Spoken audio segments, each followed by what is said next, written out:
Salut, c'est Igloo, le Mac de l'habitat, sur topmusic.fr, présenté par Cédric Simonin. Et on a invité aujourd'hui, comme souvent, Christophe Ecker, parce qu'on l'aime bien. On aime bien, c'est réciproque. on l'aime bien. Ouais, on l'aime bien. On aime bien ses analyses, Ouais. et puis des sujets assez dingos, par exemple l'achat tremplin. Ouais. Qui pour moi était au départ, je sais pas, l'achat d'un trampoline chez Decathlon. Bah, c'est pas du tout ça. C'est pas ça. Pas du tout. Qu'est-ce que c'est que l'achat tremplin? Je vous laisse débattre, messieurs. Allez. Oui, rien à voir avec la nouvelle discipline des Jeux Olympiques. En termes de crédit, l'achat tremplin, c'est quoi exactement? Et ça s'adresse à qui? Alors, c'est l'opération qui consiste à acheter un bien dans le but de le revendre et de dégager du capital. Alors, je ne parle pas d'une opération d'achat-revente, comme le ferait un professionnel de l'immobilier, un marchand de biens, par exemple. Là, on parle vraiment de particuliers qui achètent un premier logement souvent quand ils sont jeunes. Et l'évolution de leur vie fait qu'ils vont le vendre à terme pour finalement acheter plus grand et profiter du capital qu'ils ont dégagé grâce à la première acquisition. Donc, c'est ce qu'on appelle effectivement l'achat tremplin. Il y a un vrai retour en force de ce type d'achat.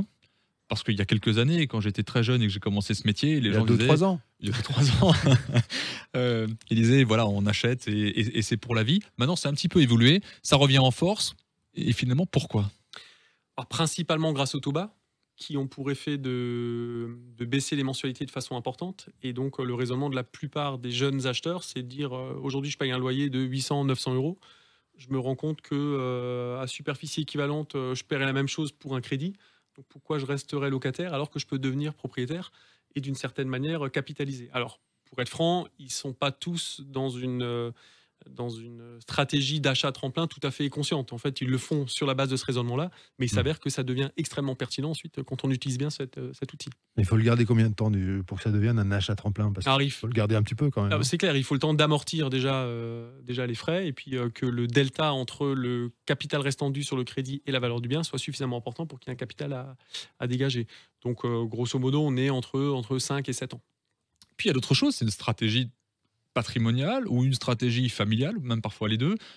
Donc, je vais presque dire, c'est différent pour chaque type d'individu. Ouais, mais à 5 ou 7 ans, pardon, ça engage quand même.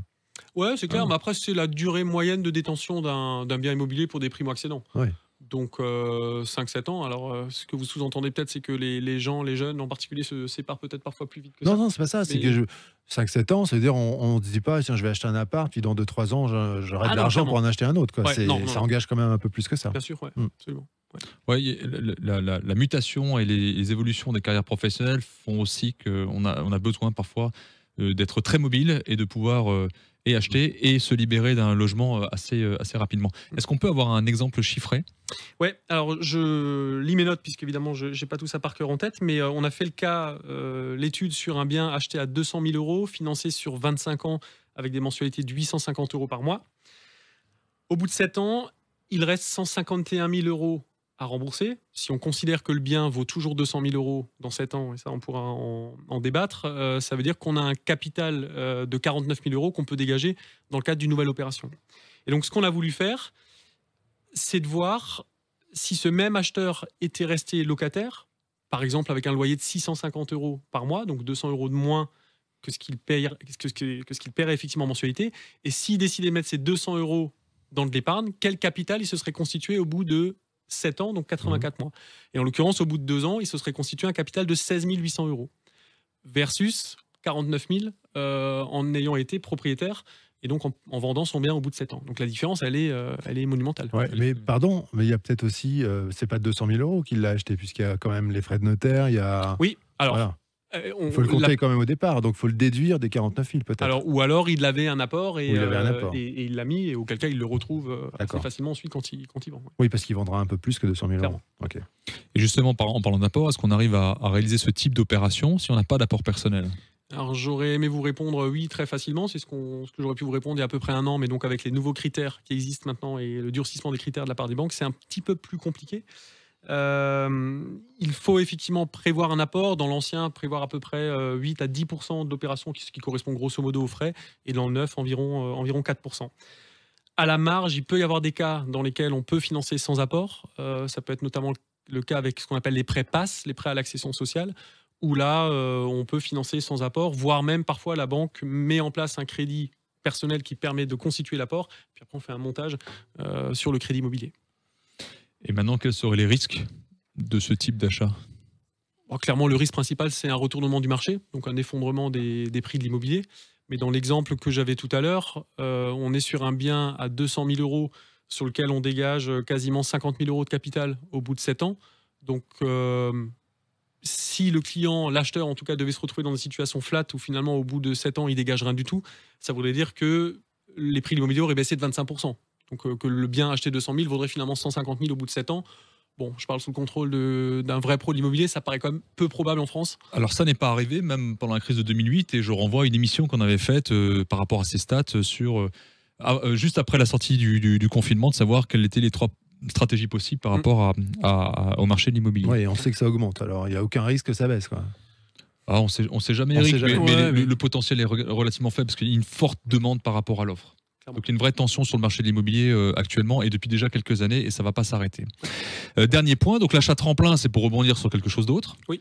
Maintenant, j'arrive avec un crédit immobilier, je vais voir mon banquier pour un achat 7 ans plus tard. Comment il réagit, mon banquier, quand j'arrive avec mon crédit sous le bras ? Le premier truc qu'il va regarder, c'est effectivement le capital virtuel qu'on peut dégager de l'opération, donc la différence entre le capital restant dû et la valeur du bien. Et sur cette base-là, si c'est pertinent, et dans l'exemple de tout à l'heure, 50 000 euros, il va pouvoir faire ce qu'on appelle un crédit relais. C'est-à-dire qu'avant même d'avoir vendu le premier bien, il vous avance les fonds pour acheter le second. Il faut simplement que dans les 2 années qui suivent, ce qui est quand même très long, vous ayez vendu le premier bien. Et auquel cas, l'opération de crédit relais, qui est un crédit un petit peu diabolisé par tout le monde, fonctionne parfaitement bien. Et donc nous, on pratique ça au quotidien, ça fonctionne très bien. Encore faut-il une fois de plus que on ait un capital virtuel qui soit important, qu'on peut dégager de la vente, que le bien ait été correctement estimé et que le vendeur, ait des attentes réalistes par rapport à son bien. Sans prendre en compte la potentialité d'un marché haussier avec une plus-value éventuelle à la revente, exonérée fiscalement parce que c'est de la résidence principale. Absolument, ça existe toujours. Oui. Ah, toujours. Hein, ça ne changera pas. Non. Ça. Ce serait énorme si ça changeait. Je pense pas. Ils cherchent des sous quand même, un peu partout. Voilà. Bon. Merci beaucoup, messieurs. Merci Cédric. Merci Christophe. Ma Solution Crédit sur Internet, masolutioncrédit.fr pour toutes les infos autour du crédit immobilier. C'était Igloo sur topmusic.fr, sur trianonresidence.fr, sur Facebook, Igloo On Air, sur YouTube également, la chaîne YouTube avec toutes les émissions depuis le début de l'émission.